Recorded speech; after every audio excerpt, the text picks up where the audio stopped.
بسم اللہ الرحمن الرحیم وَأَمْ لطلب التعیین بعد حمزة داخلة على أحد المستویین۔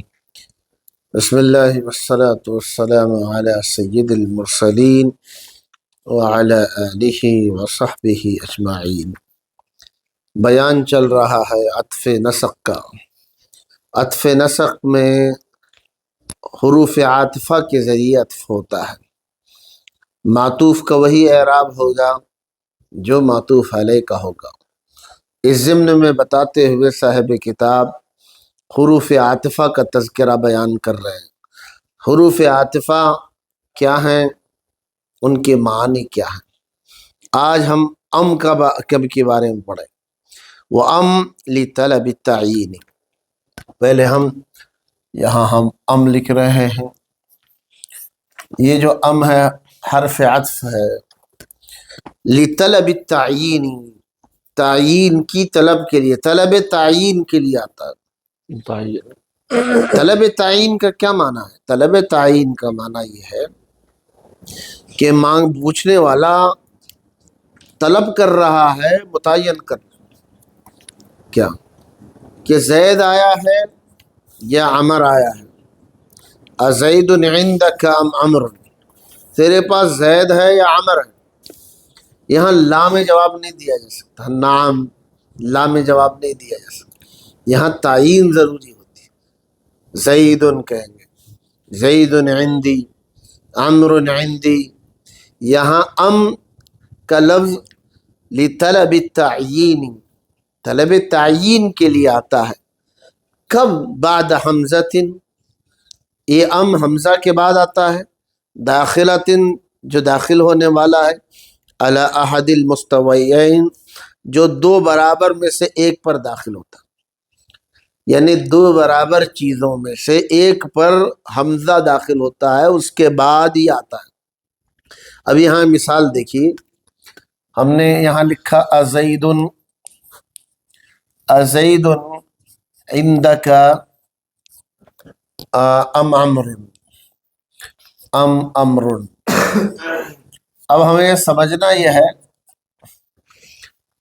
یہ حمزہ کے بعد آتا ہے، بعد حمزۃ داخلۃ، ایسے حمزہ کے بعد جو داخل ہو رہا ہے علی احد المستویین، دو برابر چیزوں پر، زید اور عمر۔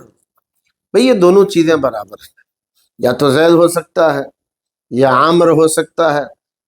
اس جگہ کے رہنے میں تعیین ضروری ہے۔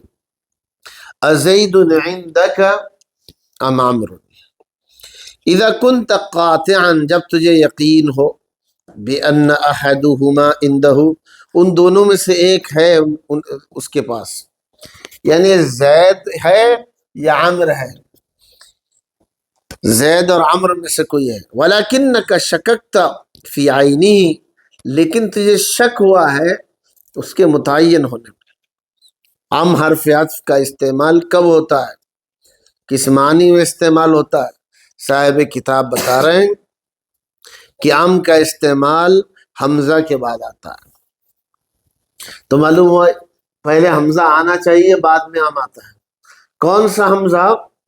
جو مستویین پر آتا ہے۔ زید عندک، یہ مستویین ہے، زید اور عمر۔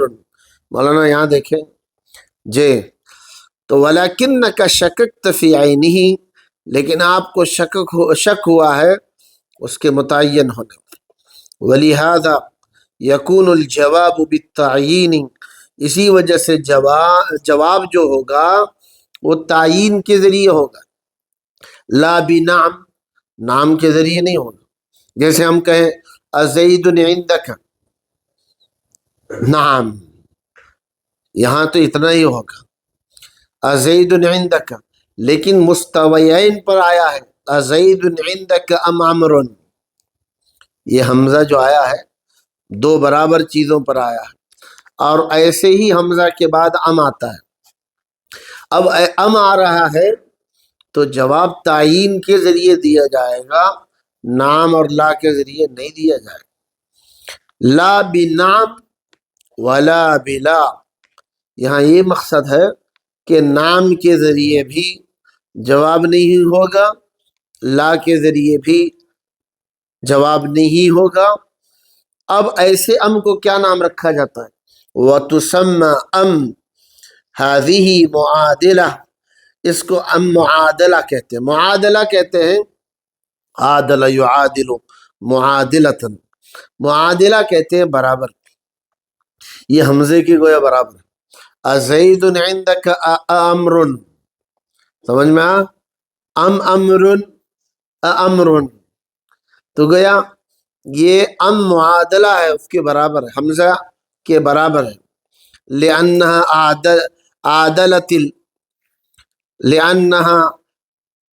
عادلت الحمزۃ فی الاستفہام بها، عادلت پڑھیں گے اس لیے کہ حمزہ برابر ہے استفہام میں اس کے ساتھ، یعنی لأنها اس لیے کہ ام عادلت الحمزۃ، اب عادلت پڑھیں، وہ برابر ہے حمزہ کے، یہ صحیح لکھا ہوا ہے۔ لأنها عادلت الحمزۃ، عادلت جو ہے اس کے اندر ہی یہ ضمیر ہے جو لوٹ رہی ہے ام معادلہ کی طرف، اس لیے کہ ام معادلہ حمزہ کے برابر ہے فی الاستفہام بها، استفہام میں اس کے ساتھ۔ الا تر، کیا آپ نہیں دیکھتے؟ انک ادخلت الحمزۃ، آپ نے حمزہ کو داخل کیا، علی احد الاسمین، دو اسموں میں سے ایک پر، اللذین، جو دونوں کی دونوں، استوى الحکم، جو حکم میں برابر ہیں، فی ظنک، آپ کے گمان میں، بالنسبت الیہما، ان دونوں کی طرف نسبت کرتے ہیں۔ وادخلت ام علی الاخر، اور آپ نے ام کو دوسرے پر داخل کیا۔ ووسطت بینہما ما لا تشک فیہ، اور آپ نے ان دونوں کے درمیان اس چیز کو لایا جس کے بارے میں شک نہیں ہے۔ وہ شک نہیں کون سی چیز میں؟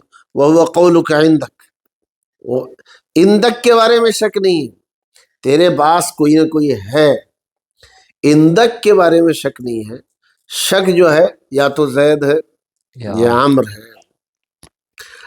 تو وہ تسمى ایضا متصلۃ، اس کا نام متصلہ بھی رکھا جاتا ہے، لأن ما قبلها وما بعدها لا يستغنى بأحدهما عن الآخر، اس لیے کہ اس کا ما قبل، اس کا ما بعد مستغنی نہیں ہوتا ان دونوں میں سے ایک کے ساتھ دوسرے سے، یعنی ان دونوں میں سے ایک کوئی نہ کوئی مراد ہے، یا تو زید ہے یا عمر ہے۔ تو یہ ام کی مثال ہے کہ ام کیسے استعمال ہوتا ہے، امید ہے یہ سمجھنا ہے، غور کرنا۔ اب یہاں سے تین چیزیں کے بارے میں بتا دیں، ایک ہے لا، لا، اور دوسرا ہے بل، لیکن، اور بل۔ یہ دیکھیے تین حرف عطف کے بارے میں بحث کریں گے۔ وَلِلرَّدِّ عَنِ الْخَطَئِ فِي الْحُكْمِ لا، لوٹانے کے لیے، رد کے لیے غلطی سے حکم میں لا کا استعمال ہوتا ہے۔ یعنی لا کا استعمال کب ہوگا، لیکن کا استعمال کب ہوگا، بل کا استعمال کب ہوگا۔ اب جیسے کہا زید آیا ہے، لا، اس حکم سے رد کیا جا رہا ہے۔ زید آنے کے، سمجھنے والا یہ سمجھ رہا ہے زید آیا ہے، لیکن آپ یہ بتا رہے ہیں اس کو کہ بھئی زید نہیں آیا، لا بل عمر، سمجھ میں آیا، لا عمر، سمجھ میں۔ اب اس کے مثال کے ذریعے سمجھیں گے، جیسے مثال جاءنی زید لا عمر، اب اس نے کیا سوچا تھا کہ جاءنی زید کا،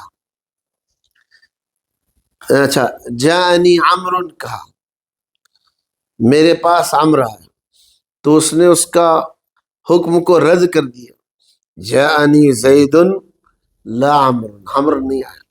اب یہاں للرد، رد کرنے کے لیے، عن الخطا غلطی سے، فی الحکم حکم دینے میں، لا، وہ لا استعمال ہوتا ہے۔ یہ لا کب آتا ہے؟ بعد ایجاب، ایجاب کے بعد آتا ہے۔ زید آیا؟ نہیں آیا۔ ولیکن وبل بعد نفی، لیکن اور بل نفی کے بعد آتا ہے، لیکن اور بل نفی کی بات۔ یہ ساری مثالیں ہم لکھیں گے۔ وَلِصَرْفِ الْحُكْمِ إِلَى مَا بَعْدَهَا، بل اور لیکن حکم کو پھیرتے ہیں اپنے ما بعد کی طرف، کہ تو بل کے بعد جو آئے گا وہ اصل حکم ہوگا، لیکن کے بعد جو ہوگا اصل حکم ہوگا۔ بل بعد ایجاب، بل ایجاب کے بعد بھی آتا ہے۔ اب یہاں اس کا یہ 2 لائن ہیں، اس کا خلاصہ ہم شرح میں پڑھیں۔ حاصل هذا الموضع، اس جگہ کا خلاصہ، اس جگہ کا خلاصہ کا معنی لا لیکن بل کے بارے میں بتائیں گے۔ حاصل هذا الموضع، اس جگہ کا حاصل یہ کہ ان بین لا ولیکن وبل اشترکا و افترقا، لیکن بل اور لا یہ آپس میں مشترک بھی ہیں، متحد بھی ہیں، وافترقا آپس میں جدا بھی ہیں۔ یہ آپس میں کیسے ملے ہوئے ہیں؟ آپس میں جدا کیسے ہیں؟ دیکھیے، فَأَمَّا اشْتِرَاكُهَا فَمِنْ وَجْهَيْنِ، 2 وجہوں میں متحد ہے۔ دیکھیے 2 وجہیں، 2 وجہوں میں مشترک ہیں، مشترک یعنی شریک ہیں، مشترک ہیں، یہ تینوں کی تینوں 2 وجہوں میں مشترک ہیں۔ ایک یہ کہ یہ سب عاطفہ ہیں، حروف عطف ہیں، حروف عطف، چلیے حروف عطف ہیں۔ والثانی انہا تفید رد السامع، یہ دونوں کی دونوں فائدہ دیتے ہیں، سننے والے کے رد کرتے ہیں، عن الخطا غلطی سے، فی الحکم حکم میں یعنی خبر میں، الی الصواب صواب کی طرف، یعنی یہ اس کو کہیں گے ہم اپنی زبان میں سامع کو غلطی سے بچاتے ہیں، سامع کو غلطی سے بچا۔ سمجھ رہا تھا کوئی اور، تو معلوم ہوا لا لیکن بل سامع کو غلطی سے بچاتے ہیں۔ وہ سمجھ رہا تھا زید آیا، حالانکہ زید نہیں آیا، یا عمر آیا، عمر نہیں آیا، تب کہیں گے لا۔ اب لا کے ذریعے، لا حرف عطف بھی ہے، سامع کو غلطی سے بچانے کے لیے بھی۔ وَأَمَّا افتراقُهُمَا، 2 وجہوں میں، دیکھیے یہاں سے دیکھنا ہے آپ کو،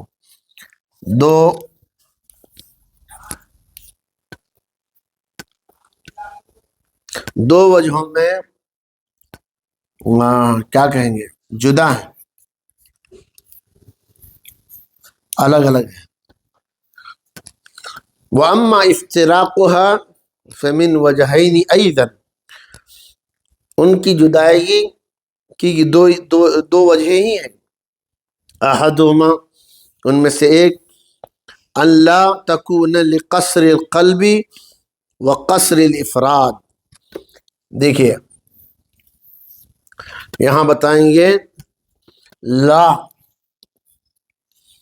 قصر قلب کے لیے، یہ اصطلاح ہے، قصر قلب اور قصر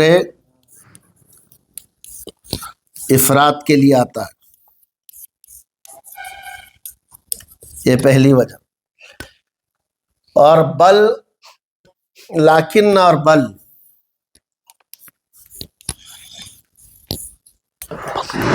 صرف قصر قلب کے لیے آتا ہے۔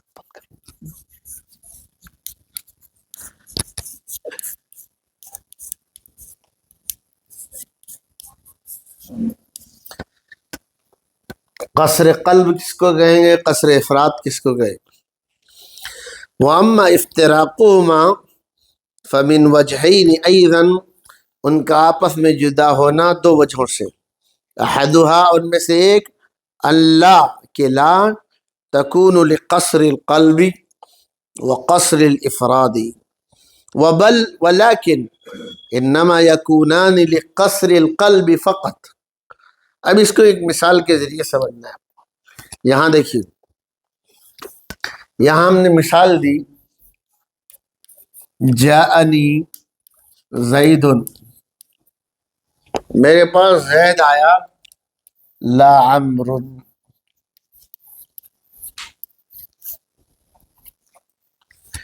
میرے پاس زید آیا ہے، عمر نہیں۔ یہاں غور کرنے کی بات ہے، سامنے والا کہہ رہا تھا آپ کے پاس عمر آیا ہے، آپ کے پاس عمر آیا، انہوں نے اس کی قلب کر دیا۔ قصر کہتے ہیں محدود کرنے کو، منحصر کرنے کو، حروف قصر پڑے ہوں گے جی۔ دیکھیے جاءنی زید لا عمر کا یہ ہے، یہاں قلب ہو رہا ہے، ایک آدمی کہہ رہا ہے میرے پاس زید آیا ہے، عمر نہیں آیا۔ وہ سمجھ رہا تھا کہ عمر آیا ہے، لا کے ذریعے، لا قصر قلب کے لیے آ رہا ہے۔ قصر قلب کا معنی جو سمجھ رہا تھا وہ اس کے بالکل برعکس کو قصر قلب کہتے۔ جاءنی زید لا عمر ردن علی من اعتقد الاکثر، یہاں بتا رہے ہیں رد کرتے ہوئے اس آدمی کی بات کو جو برعکس کا اعتقاد کیا ہوا تھا، یہ قصر قلب ہے۔ یعنی وہ سمجھ رہا تھا عمر آیا ہے، تو لا کے ذریعے بتا دیا کہ لا قصر قلب کے لیے آیا، یعنی بات کو بالکل اپوزٹ کرتا ہے، برعکس کر دیتا ہے۔ والثانی ان لا انما یعتف، اچھا یہ دوسری ایک مثال اور بھی سمجھنا ہے۔ قصر افراد کیا ہے؟ قصر افراد یہ ہے، اب دیکھیے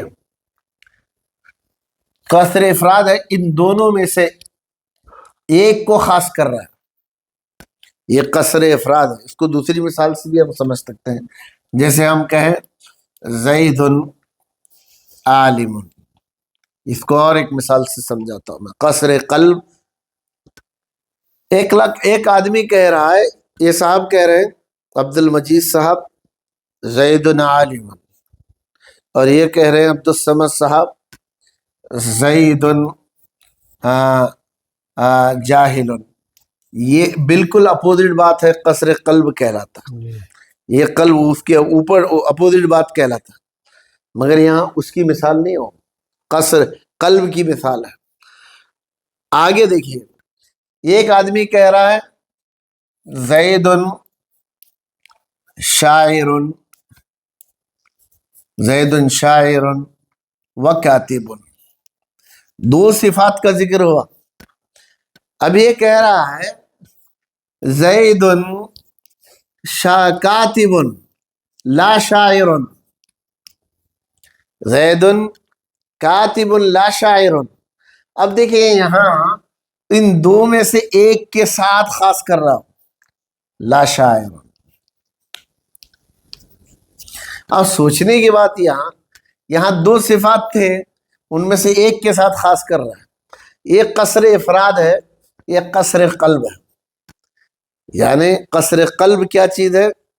زید عالم، زید جاہل لا عالم کا حاصل، یہ قصر قلب کی مثال ہے، یہ قصر افراد کی مثال ہے۔ سمجھ میں آیا؟ قصر قلب کی مثال، قصر افراد کی مثال، تو یہ مثالوں کے ذریعے آسانی سے سمجھ میں آ سکتا۔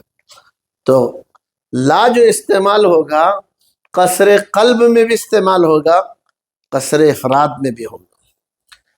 دوسرا فرق دیکھیے، والثانی ان لا انما یعتف بها، کہ اس پر عطف کیا جائے گا بعد الاثباتی، اثبات کے بعد۔ دیکھ اس بات کے بعد اس کا عطف کیا جائے. وبل، اور بل کا عطف یعطف بہا بعد النفی، نفی کے بعد، پہلے نفی آئے گا پھر ولیکن، اور اسی طرح لیکن انما یعطف بہا بعد النفی، اس کا بھی عطف نفی کے بعد ہوگا. ویکون معناها کما ذکرنا، اور ان کے معنی وہی ہوں گے جو ہم نے بتایا کہ بات کے حکم کے لیے آتے ہیں. ویعطف ببل بعد الاثبات، اور بل کا عطف اس بات کے بعد بھی ہوتا ہے، جیسے اوپر نفی کے بعد کہا نا، ایسے ہی بل کا اس بات کے بعد بھی ہوتا ہے. وَمَعْنَاهَا حِينَئِذٍ، اس وقت اس کے معنی ان اثبات الحکم لما بعدها، حکم کو ثابت کرنا ما بعد کے لیے، وصرفه عما قبلها، اور پھیرنا اس کے ما قبل سے، وتصیره، اور اس کا ہونا کالمسکوت عنہ، خاموشی کی طرح. جیسے اب دیکھیے یہاں ایک مثال دیں، جاءنی زید بل عمرو کا، دیکھیے بل عمرو کا، میرے پاس زید آیا نہیں بلکہ امر آیا. کہنے والا یہ کہہ رہا ہے کہ بل کا ایک ماقبل ہے، یہ بل کا مابعد ہے. اب بل یہ کر رہا ہے کہ حکم کو مابعد کے ساتھ جوڑ رہا ہے، اور ماقبل کے بارے میں زیادہ صراحت نہیں کر رہا. جاءنی زید بل عمرو، ایک معنی تو ہے کہ زید نہیں آیا میرے پاس، بلکہ کون آیا ہے؟ عمر آیا. تو گویا یہ بل اپنے مابعد کے معنی کو متعین کر رہا. یہاں دیکھیے اوپر سے وَمَعْنَاهَا حِينَئِذٍ، اس وقت اس کا معنی اثبات الحکم، حکم کو ثابت کرنا، لما بعدہ، کس کے لیے؟ مابعد کے لیے. وَصَرْفُهُ عَمَّا قَبْلَهَا، اور اس کا پھیرنا اس کے ما قبل سے، جو ما قبل سے پھیر رہا ہے نا. وَتَصِيرُهُ، اس کا ہونا کالمسکوت عنہ، یعنی اس کے ما قبل کا ہونا مسکوت عنہ کے بارے میں، یعنی خاموش ہے اس کے بارے میں، زیادہ نفی بھی نہیں کر رہا. نہیں زید تو نہیں آیا بلکہ عمر آیا، ایسا نہیں کرا. میرے پاس زید آیا بلکہ عمر آیا. بلکہ عمر آیا ہے کہنے سے مراد یہ ہے اصل میں میرے پاس عمر آیا، لیکن زید کے بارے میں پوری صراحت نہیں ہو رہی ہے کہ زید بھی آیا ہے نہیں آیا، لیکن یہ یقینی ہے کہ آنے والا عمر ہے. تو کل مسکوت عنہ، ما قبل کے بارے میں خاموش ہے. من قبل انہ لا یحکم علیہ بشیء، اس طریقے سے، من قبل اس طریقے سے اس پر حکم کسی چیز کا نہیں لگایا جائے. وذالک کقولک، جیسے تیرا قول ہے، جاءنی زید بل عمرو، میرے پاس زید آیا بلکہ عمر آیا. اما کے بارے میں دیکھیے، یہاں سے اما کے بارے میں بتا رہے ہیں. اما کے بارے میں آپ نے کچھ نہیں بتایا. اما کے بارے میں وقد تضمن سکوتی عن اما، میری خاموشی شامل ہے اما کے بارے میں، انہا غیر عاطفت، یہ حروف عطف نہیں ہے، یہ غیر عاطفہ ہے. غیر عاطفہ کہتے ہیں جو عطف میں استعمال نہیں ہوتا. وہو الحق، یہی صحیح بات ہے. وبہ قال الفارسی، یہی امام فارسی نے فرمایا. وقال الجرجانی، امام جرجانی نے فرمایا، عدھا فی حروف العطف، اس کا شمار کرنا حروف عطف میں، سہو ظاہر، بڑی غلطی ہے، ظاہری غلطی ہے. تو گیا پوری بحث کا خلاصہ یہ ہو کہ ام کب آتا ہے؟ حمزے کے بعد، ایسے حمزہ جو دو مستوی چیزوں پر آتا ہے. ام کیا کرتا ہے؟ ام معادلہ ہوتا ہے، حمزے کے برابر ہوتا ہے. ازید عندک ام عمر، کیا زید آیا ہے یا عمر. دوسری چیز لا، لیکن اور بل کے بارے میں بتا. یہ آپس میں متحد بھی ہیں، جدا جدا بھی. مشترک کن دو چیزوں میں کہ یہ سب کے سب حروف عطف ہیں، یہ حروف عطف نہیں ہے، یہ حروف عطف ہیں تینوں کے تینوں۔ دوسری چیز سامع کو غلطی سے بجاتے ہیں، لا بھی، بل بھی اور لیکن بھی، دو وجہوں میں یہ جدا ہے۔ لا قصر قلب کے لیے اور قصر افراد کے لیے آتا ہے، لیکن اور بل صرف قصر قلب کے لیے آتا ہے۔ پہلے کے بارے میں اس نے کچھ بتاتا نہیں دیا تھا، جیسے اس کی مثال ہے جانی زید لا عمر، میرے پاس زید آیا ہے، عمر نہیں آیا۔ یہ بالکل اس کے اپوزٹ بات ہے کہ کہنے والے نے کہا میرے پاس امر آیا ہے، اس نے کہا، آپ نے مخاطب کی بات کو قلب کر دیا، جاءنی زید لا عمر، یہ قصر قلب ہے۔ اور قصر افراد یہ ہے کہ آپ یہ دو یقین تھا ان دونوں میں سے، اسی ایک مثال کو، ٹھیک، ان دو میں سے ایک تو متعین تھا، یہ دو، آپ نے ان دو میں سے ایک کو رکھ دیا اور ایک کا انکار کر دیا، یہ قصر افراد ہے۔ ایک ہی مثال میں دونوں مثالیں بھی پائی جا سکتی۔ دوسری چیز دیکھیے، جاءنی زید بل عمر میں بل نے حکم کو جاء کو عمر کے ساتھ جوڑ دیا اور زید کے بارے میں زیادہ انکار نہیں کیا، خاموشی کا راستہ اختیار کیا۔ ہم عام طور پر قرآن مجید میں پڑھتے ہیں، قرآن میں جہاں جہاں بل کا لفظ استعمال اضراب کے لیے استعمال ہو، بل اضراب کے لیے آتا ہے۔ اضراب کا معنی پہلا جو حکم آیا وہ اس کے لیے نہیں ہے، بل کا مابعد کے لیے حکم ہے۔ تو یہ حروف عاطفہ کے احکامات تھے، امید ہے اس کو اور پڑھنے سے، محنت کرنے سے سمجھ میں آئے گا۔ اب بدل کو ہم پڑھیں گے، والبدل وهو تابع مقصود بالحکم، یہ جو توابع کی پانچویں اور آخری قسم ہے، اس کے بعد عدد کا بیان شروع ہوگا۔ گویا کہ توابع یہاں ختم ہوں گے، یعنی بدل پر ختم ہوں گے، انشاءاللہ اسے کل پڑھیں گے۔ صلی اللہ علی النبی وعلی آلہ وصحبہ اجمعین والحمد للہ رب العالمین۔